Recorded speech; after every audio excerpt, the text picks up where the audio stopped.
স্বাধীনতা যুদ্ধের রক্তের মধ্য দিয়ে আমাদের এই জাতির মধ্যে যে চেতনা তৈরি হয়েছিল, যেই চেতনা অনির্বাণ, এবং সেই অনির্বাণ চেতনাই কিন্তু যখন কেউ নির্বাপিত করার চেষ্টা করে অথবা অন্য কোনোভাবে এটাকে ঢেকে দেওয়ার চেষ্টা করে, তখন তা যে পারা যায় না তারই প্রমাণ হচ্ছে 90-এর গণ অভ্যুত্থানে এরশাদের পতন এবং জুলাই অভ্যুত্থানের মধ্য দিয়ে শেখ হাসিনার পতন।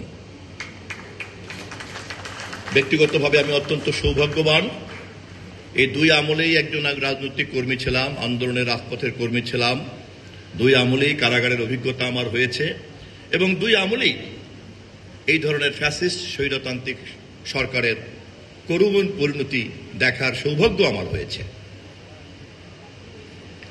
এবং রাজনৈতিক কর্মী হিসেবে এবং একই সঙ্গে রাজনীতির ছাত্র হিসেবেও আমি ডিবেটিং সোসাইটির এই মঞ্চে দাঁড়িয়ে বলার সুযোগ পাচ্ছি পরবর্তী প্রজন্মকে, যা আপনাদেরকে স্বাধীনতা যুদ্ধের এই অনির্বাণ চেতনার যে বর্ধিত অংশটা, 90-এর স্বৈরাচার বিরোধী আন্দোলন, জুলাইয়ের গণ অভ্যুত্থান, এই বর্ধিত অংশটার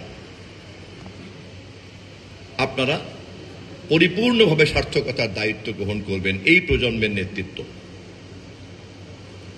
যদি কেউ মনে করেন এখান থেকেই কেবল যাত্রা শুরু হয়েছে, অতীতকে মুছে দিতে চান, তাহলে পূর্ণাঙ্গ বাংলাদেশটা কিন্তু বোঝা হবে না।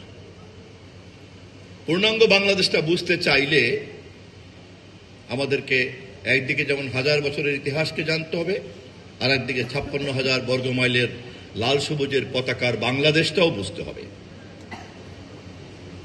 আমরা খুবই সৌভাগ্যবান যে আমাদের রাজনীতির ক্ষেত্রে যেহেতু পরিষ্কার পরিচ্ছন্নভাবে আমরা এটা বুঝি, সে কারণে আমরা জুলাইয়ের গণ অভ্যুত্থানের এই ত্যাগকে চূড়ান্ত মুহূর্ত পর্যন্ত নিয়ে যেতে পারব, এই বিশ্বাস আছে।